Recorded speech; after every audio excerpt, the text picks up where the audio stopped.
Hello everyone, स्वागत है आप सभी का आपके अपने YouTube channel determination study platform में। आज फिर से आप सभी के लिए लेकर के आ चुका हूं क्लास 12th के फिजिक्स का चैप्टर नंबर 2, जिसका नाम है स्थिर वैद्युत विभव तथा धारिता। दोस्तों, इस चैप्टर के हम इम्पोर्टेंट अति लघुत्तरीय प्रश्नों को देखने वाले हैं, जो कि आपके बोर्ड एग्जाम में 100% इस बार आने वाले हैं। ठीक है, तो इस वीडियो में बताए गए हर एक क्वेश्चन को बहुत ही सावधानी से और बहुत अच्छे तरीके से याद कर लीजिएगा। सारे क्वेश्चन आप सभी के लिए बहुत इंपॉर्टेंट है। अगर आपको ये PDF चाहिए, देखिए मैंने जिस भी तरह से लिखा है यही सेम PDF आपको चाहिए, तो आप सभी लोग जो है व्हाट्सएप पे मैसेज कर सकते हैं और अपना PDF प्राप्त कर सकते हैं। ठीक है, तो देखिए इस वीडियो में ना जो भी क्वेश्चन आपसे बताऊंगा वो सारे क्वेश्चन ना आप सभी के लिए बहुत इंपॉर्टेंट है। अगर आपको विश्वास नहीं हो रहा है तो जब आप पेपर देने जाएंगे तब विश्वास हो जाएगा, और नहीं तो आप क्वेश्चन बैंक उठा करके देख लीजिए। ये सारे प्रश्न कई सालों से पूछे जा रहे हैं, तो इनको मैंने सरल भाषा में लिख करके लेकर आया है। ठीक है, अपनी भाषा में हम कैसे इसको आसानी से याद कर सकते हैं, बिल्कुल सिंपल भाषा में लिख के लाता हूं,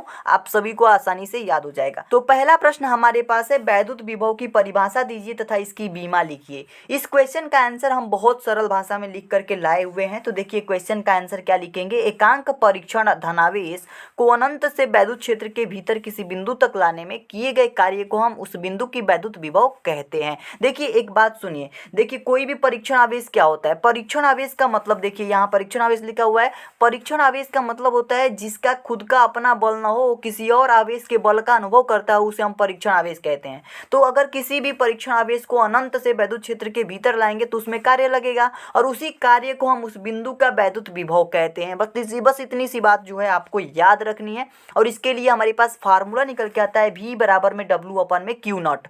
Q नॉट क्या है, परीक्षण आवेश है। W क्या है, हमारे पास कार्य है जो परीक्षण आवेश को लाने में किया जा रहा है। कहाँ पे लाया जा रहा है, विद्युत क्षेत्र में लाया जा रहा है। तो परीक्षण आवेश को विद्युत क्षेत्र में लाने में किए गए कार्य को उस बिंदु की वैद्युत विभव कहते हैं। बस इतनी सी बात याद रखनी है। V क्या है, वैद्युत विभव है। तो अगर इतनी सारी चीजें हमें पता है, इसका सूत्र पता है, इसका परिभाषा पता है, तो यहाँ से हम इसकी मात्रक और बीमा आसानी से अपने मन से निकाल सकते हैं। तो देखिए इसको रटना बिल्कुल भी नहीं है। मात्रक को कैसे निकालेंगे, सबसे पहले आपको याद रखना है, यहाँ पे ऊपर क्या है, वर्क है यानी काम है। ठीक है, कार्य है। तो कार्य को हम क्या कहते हैं, कार्य का जो मात्रक होता है उसे हम जूल कहते हैं। क्या कहते हैं, जूल। और नीचे क्यू नॉट आवेश है, आवेश का मात्रक कूलाम, तो जूल प्रति कूलाम, यहाँ से इसका मात्रक निकल के आ गया। यहाँ देखिए हम लिख देंगे मात्रक के जगह पे जूल, ऊपर जूल हो जाएगा, नीचे क्या हो जाएगा, कूलाम। तो जूल प्रति कूलाम जो होगा ये हो जाएगा वैद्युत विभव का मात्रक। और उसके बाद से अगर हम बीमा की बात करते हैं तो बीमा की गणना भी हम कर सकते हैं। कैसे करेंगे, देखिए जो हमारे पास W है ना, का वर्क यानी कि कार्य क्या होता है, कार्य होता है बल गुणे विस्थापन। क्या होता है, बल गुणे विस्थापन, यही ना होता है कार्य। जो कार्य का फार्मूला होता है बल गुणे विस्थापन होता है, यानी W बराबर होता है हमारे पास F इंटू डी, यानी कि बल गुणे विस्थापन। नीचे हमारे पास आवेश है तो नीचे हम केवल आवेश रखेंगे। ठीक है, आवेश लिख लेंगे यहाँ पे। तो यहाँ पे अगर बात करें बल की, तो बल का जो हमारे पास बीमा होती है MLT के पावर माइनस का 2 होता है। ठीक है, और वहीं पे बात करें विस्थापन के बीमा की, तो विस्थापन का बीमा होता है L, और नीचे हमारे पास आवेश की बीमा लिखेंगे तो ये हो जाएगा हमारे पास 80। तो यहाँ से हम इसको सॉल्व अगर करना चाहें तो यहाँ पे इसकी बीमा लिख सकते हैं। इसको सॉल्व करके m के पावर क्या हो जाएगा, केवल m ही रहेगा क्योंकि इसके पावर +1 है। l के पावर क्या हो जाएगा, l 1 है और एक l यहाँ पे, तो l के पावर 2 हो जाएगा। t के पावर क्या हो जाएगा, t के पावर -2 यहाँ पे है, t नीचे से ऊपर जाएगा, -1 आएगा, और -1 -2 क्या हो जाएगा, -3 हो जाएगा, और a के पावर क्या हो जाएगा, -1 आ जाएगा। ठीक है, तो इस तरीके से इसकी बीमा भी यहाँ पे फाइंड हो गई। आई होप आप सभी को समझ में आया होगा कि मैंने बीमा कैसे निकाला। ठीक है, नेक्स्ट क्वेश्चन की तरफ मूव करते हैं। तो अब हम बात करते हैं सेकंड नंबर क्वेश्चन की। सेकंड नंबर क्वेश्चन है, संधारित्र की धारिता की परिभाषा लिखिए। ठीक है, देखिए संधारित्र की धारिता क्या होती है, धारिता की परिभाषा देनी है। तो इसका भी सिंपल भाषा में क्या बोलेंगे, किसी संधारित्र की धारिता किसी एक प्लेट को दिए गए आवेश तथा दोनों प्लेटों के बीच उत्पन्न विभवांतर के अनुपात के बराबर होती है। देखिए कोई भी संधारित्र की धारिता होती है ना, तो उसमें 2 प्लेटें होती हैं। तो एक प्लेट का आवेश, अगर हम एक प्लेट का आवेश लें और दोनों प्लेट के बीच में उत्पन्न क्या होगा, विभवांतर होगा। दोनों प्लेट के बीच में क्या उत्पन्न होगा, विभवांतर। तो अगर उस दोनों प्लेट के बीच में विभवांतर और एक प्लेट के आवेश के अनुपात को देखें तो उसे हम कहते हैं धारिता। क्या कहते हैं, धारिता। तो C बराबर हमारे पास फार्मूला आता है Q/V, ये अनुपात है दोनों, और इसे हम धारिता कहेंगे। धारिता को हम C से प्रदर्शित करते हैं, ऊपर क्या है Q आवेश है, नीचे क्या है V विभवांतर है, दोनों प्लेटों के बीच उत्पन्न विभवांतर है। ठीक है, तो यहाँ से हम इसका मात्रक की अगर गणना करना चाहें तो मात्रक क्या हम पता नहीं कर सकते हैं? बिल्कुल कर सकते हैं, क्योंकि ऊपर Q आवेश है, आवेश का मात्रक क्या होता है? कूलाम। तो यहाँ पे हमने कूलाम लिख दिया और उसके बाद से प्रति लगा देंगे क्योंकि बटा है, और भी मतलब क्या होता है? विभवांतर। विभवांतर का मात्रक क्या हो जाएगा? वोल्ट हो जाएगा। तो कूलाम प्रति वोल्ट क्या हो जाएगा? इसका मात्रक हो जाएगा। किसका मात्रक? धारिता का। धारिता का मात्रक कूलाम प्रति वोल्ट होता है। आई होप आपको समझ में आ गया होगा। नेक्स्ट क्वेश्चन की तरफ मूव करते हैं। अब हम थर्ड नंबर क्वेश्चन को पढ़ेंगे। क्वेश्चन हमारे पास है समविभव पृष्ठ से क्या तात्पर्य है? बहुत सिंपल सा प्रश्न। समविभव पृष्ठ क्या होता है? देखिए उत्तर होगा इसका, किसी वैद्युत क्षेत्र में खींचा गया वह पृष्ठ। किसी भी वैद्युत क्षेत्र में अगर कोई पृष्ठ खींचा जा रहा है जिस पर स्थित सभी बिंदुओं पर विभव क्या हो? समान हो, बराबर हो, तो उसे हम समविभव पृष्ठ कहते हैं। बहुत सिंपल सा ये परिभाषा है कि किसी भी वैद्युत क्षेत्र में खींची जाए वह पृष्ठ जिसकी सभी बिंदुओं पर विभव समान हो, उसे हम समविभव पृष्ठ कहेंगे। ठीक है, ये बस इतनी सी बात आपको याद रखनी है।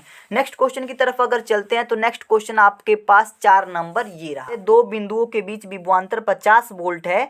एक बिंदु से दूसरे बिंदु तक 2 × 10⁻⁵ कूलाम आवेश को ले जाने में कितना कार्य करना होगा? तो ये प्रश्न हमारे पास दे रखा है। तो इसमें क्या क्या दिया है आपको? आवेश दे रखा है 2 × 10⁻⁵ कूलाम। ठीक है, ये आवेश दे रखा है कितने कूलाम का आवेश है, और ले जाने में कार्य पूछ रहा है। इसमें विभवांतर भी दे रखा है, यानी V बराबर भी दे रखा है 50 वोल्ट। ठीक है, और हमें वर्क निकालना है, W बराबर क्या होगा ये निकालना है। तो आप लोगों ने V बराबर हमने पढ़ा अभी फार्मूला, V बराबर W/Q0, ये वैद्युत विभव का फार्मूला है। तो Q हमारे पास पता है और V भी पता है, तो यहाँ से W को फाइंड कर सकते हैं, बिल्कुल कर सकते हैं।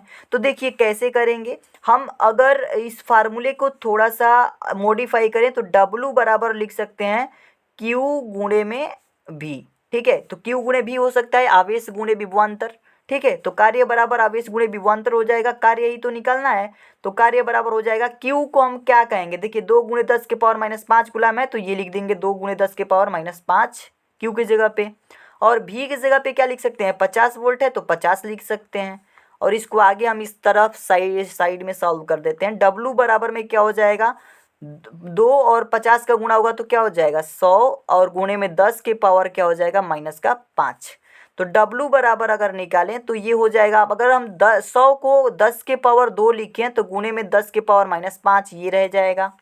तो W बराबर क्या हो जाएगा हमारे पास? 10 दोनों हो गया। तो ऊपर के अगर मान लीजिए नीचे के हमारे आधार बराबर हैं तो ऊपर के घातांक क्या होते हैं? जुड़ जाते हैं। तो एक में माइनस है, एक में प्लस है, तो घट जाएंगे।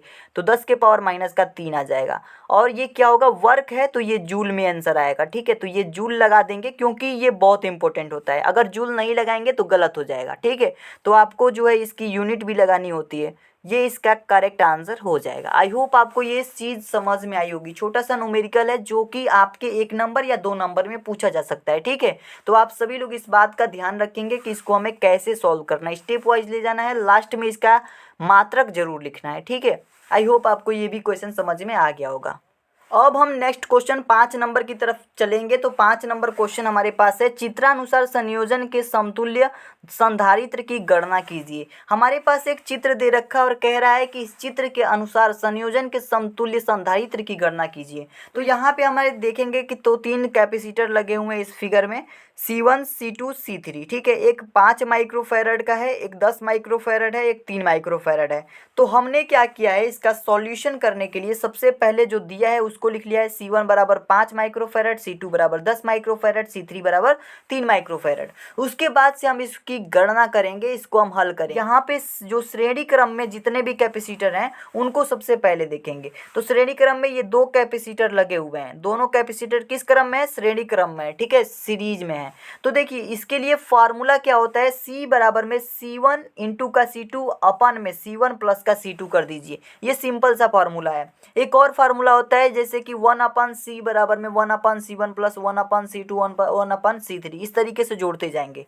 तो इस तरीके से भी कर सकते हैं और उस तरीके से भी कर सकते हैं, इसमें कोई दिक्कत नहीं है। तो c बराबर अगर निकालना चाहें तो c1 का मान क्या है 5 माइक्रोफैरड है, तो 5 रख देंगे। गुणे में c2 का क्या है 10 है, तो 10 रख देंगे। अपान में क्या हो जाएगा, c1 का मान क्या है 5 है और प्लस का c2 का क्या है 10। तो यहाँ से अगर निकालना चाहें तो 5 दहा का क्या हो जाएगा 50 और बट्टा में नीचे क्या हो जाएगा 10 और 5 जोड़ेंगे तो 15 हो जाएगा। अगर इसको हम सॉल्व करते हैं तो ये क्या हो जाएगा 15 तियाँ 45।